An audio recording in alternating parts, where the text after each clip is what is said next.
नमस्कार बच्चों।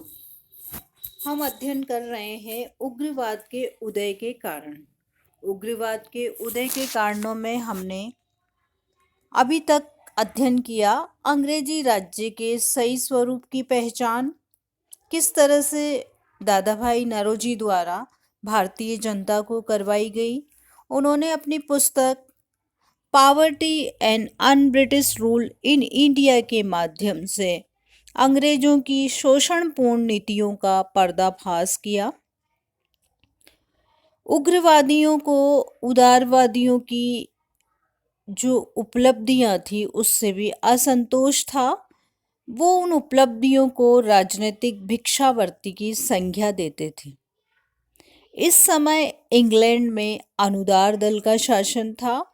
अनुदार दल की कतई इच्छा नहीं थी कि भारतीय अपने स्वराज्य को प्राप्त करे या स्वतंत्रता की दिशा में कोई प्रयास करे। उनका एकमात्र उद्देश्य भारतीयों को अधिक से अधिक उनका शोषण करना।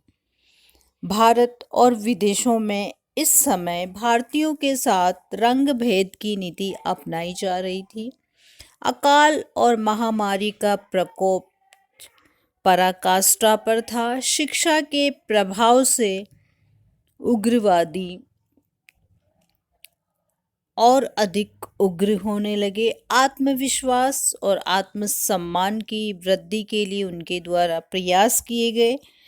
दयानंद सरस्वती द्वारा आर्य समाज, रामकृष्ण मिशन जो स्वामी विवेकानंद द्वारा स्थापित किया था, अरविंद घोष के द्वारा भी भारतीयों के धार्मिक और सामाजिक आंदोलनों के माध्यम से हिंदू पद्धति को पश्चिम सभ्यता से श्रेष्ठ बताने का प्रयास किया गया।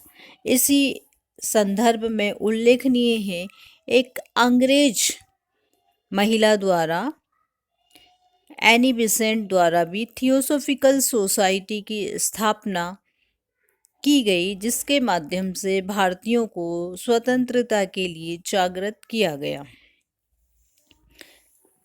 अब हम देखेंगे बच्चों आगे अंतर्राष्ट्रीय घटनाओं का प्रभाव उग्रवाद के उदय में किस प्रकार सहायक सिद्ध हुआ। 1896 में एबिसिनिया अफ्रीका का एक छोटा सा राज्य था, उसने इटली को परास्त कर दिया। इटली की इस हार से तिलक द्वारा चलाए गए होम रूल आंदोलन को बड़ा बल मिला।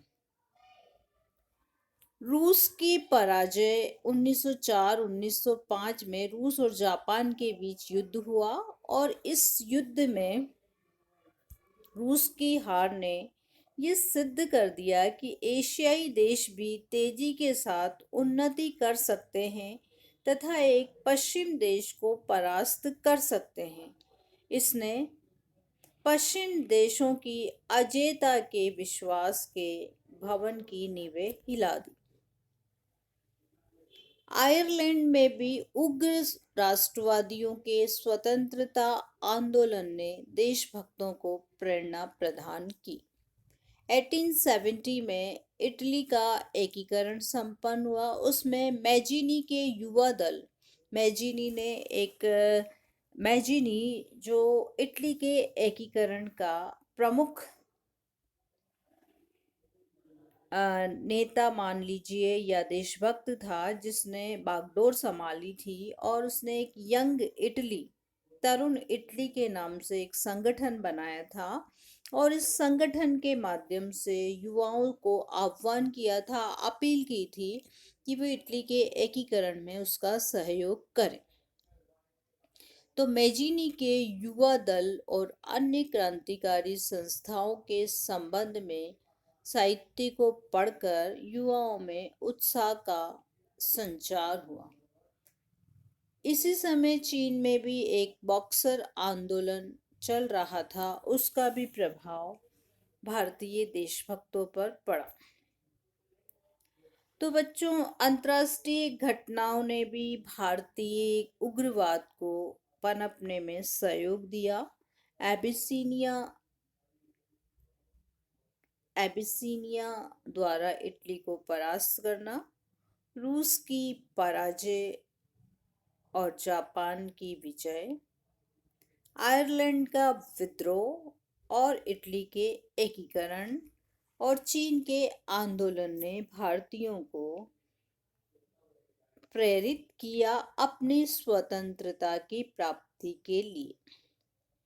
अब बच्चों हम अगला कारण देखेंगे, लेस्डाउन और कर्जन की प्रतिक्रियावादी नीति।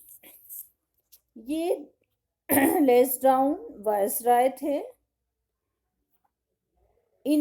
कर्जन ने भारतीयों के साथ उसी प्रकार का व्यवहार किया जिस प्रकार की एक संगमरमर के टुकड़े के साथ करता है। उसने भारतीयों को एक निर्जीव जन समुदाय मानते हुए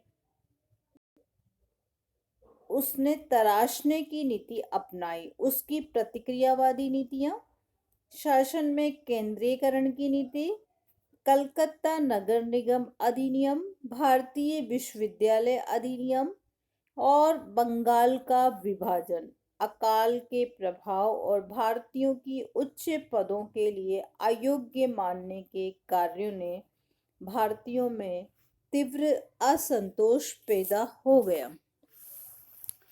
लॉर्ड कर्जन के जो शासनकाल था उसका मूल्यांकन एस गोपाल करते हैं। उन्होंने लिखा कि कर्जन की सबसे महान उपलब्धि एक उदारवादी राष्ट्रीय भावना को पूर्ण क्रांतिकारी भावना में परिणत करना था।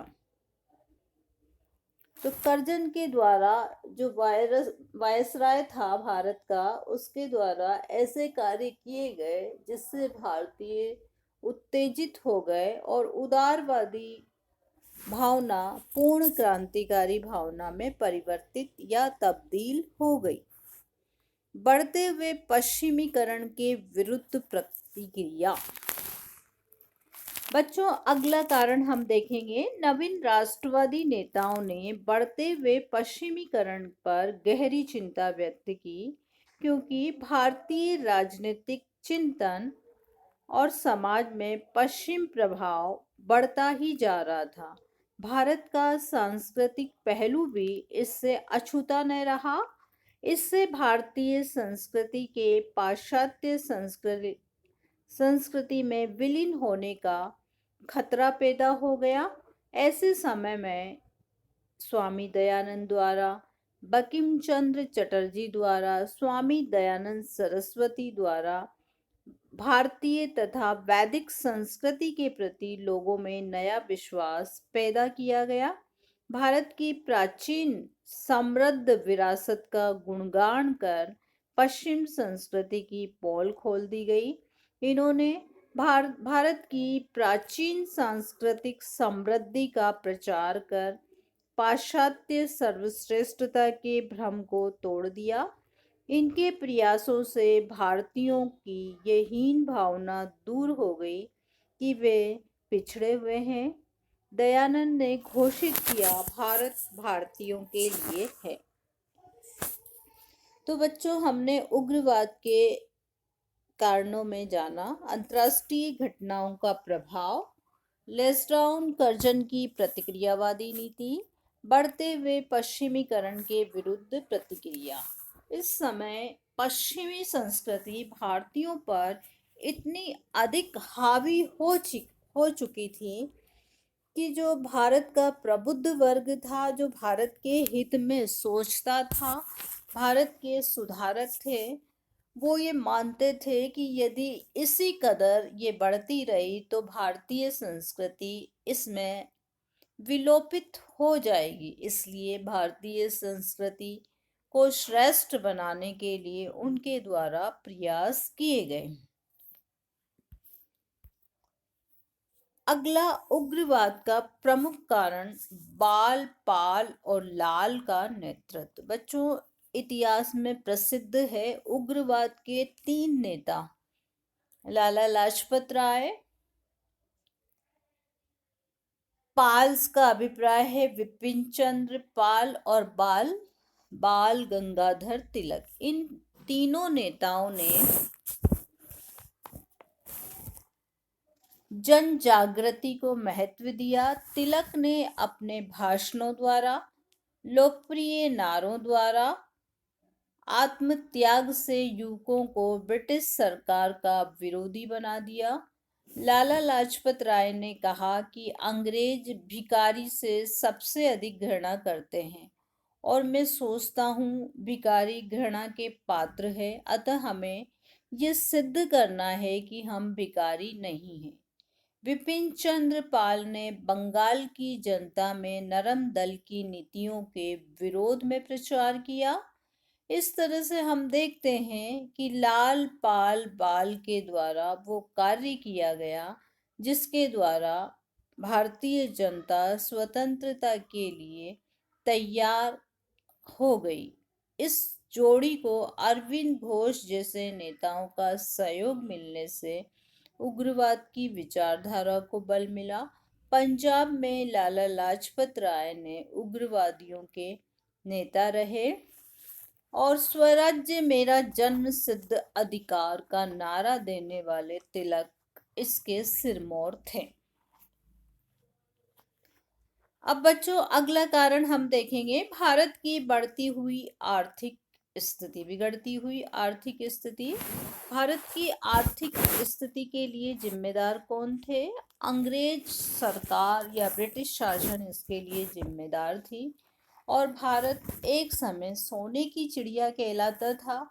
उस सोने की चिड़िया के सारे पर काटने का प्रमुख कार्य ब्रिटिश सरकार के द्वारा किया गया, क्योंकि इस समय एक और तो भीषण अकाल थे, महाराष्ट्र में प्लेग फैला हुआ था और सरकार द्वारा जनता पर नाना प्रकार के कर लगाकर उनको किसानों पर, व्यापारियों पर, उद्योगपतियों पर इतने अधिक कर लगाए गए, इतना अधिक अपने लिए ब्रिटिश सरकार द्वारा एक और तो जनता भूखे मर रही थी, दूसरी ओर अपनी शान शौकत के लिए अपार धन पानी की तरह बहाया गया।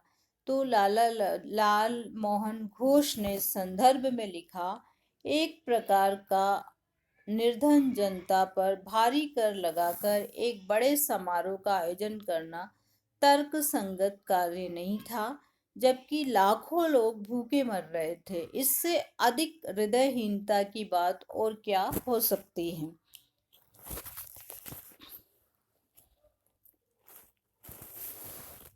उग्रवाद के उदय में बंगाल का विभाजन भी एक प्रमुख कारण बना। वायसराय लॉर्ड कर्जन के शासनकाल में अंग्रेज सरकार द्वारा बंगाल के विभाजन का फैसला लिया गया। देश भर में जन आक्रोश व्याप्त हो गया। कर्जन की प्रतिक्रियावादी नीतियों की भारतीय युवाओं में कड़ी प्रतिक्रिया हुई। कर्जन के 7 वर्ष के शासनकाल को शिष्टमंडलों, भूलों तथा आयोगों का काल कहा जाता है।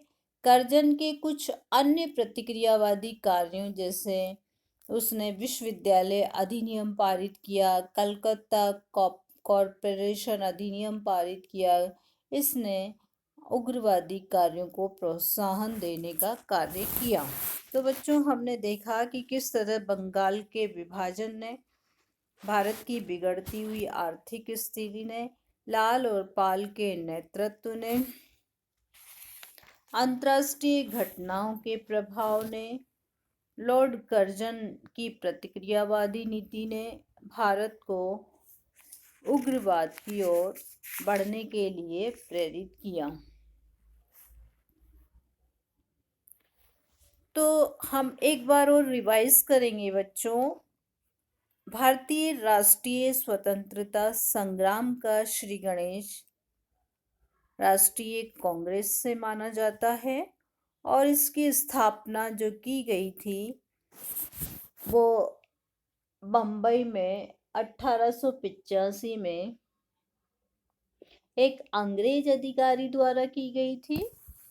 कांग्रेस पर प्रारंभिक वर्चस्व जिसका रहा 1885 से 1905 तक अर्थात 1885 से 1905 तक इस पर उदारवादियों का वर्चस्व रहा। उदारवादियों में जो प्रमुख नेता थे उनमें दादा भाई नौरोजी, गोपाल कृष्ण गोखले, फिरोज शाह मेहता इत्यादि नेता प्रमुख थे, जो सरकार को या ब्रिटिश शासन को भारत के हित में समझते थे और भारतीयों की मांगों को वो प्रार्थना पत्र, प्रतिनिधि मंडल, लेखों, स्मरण पत्रों के माध्यम से सरकार तक पहुंचाते थे और वे चाहते थे कि भारत में ऐसा स्वराज्य स्थापित हो जिसमें ब्रिटिश साम्राज्य का वर्चस्व हो और भारतीयों को स्वशासन दिया जाए। उदारवादियों की इन नीतियों का जिनके द्वारा विरोध किया गया वो उग्रवादी कहलाए और उनमें प्रमुख थे लाल, पाल और बाल।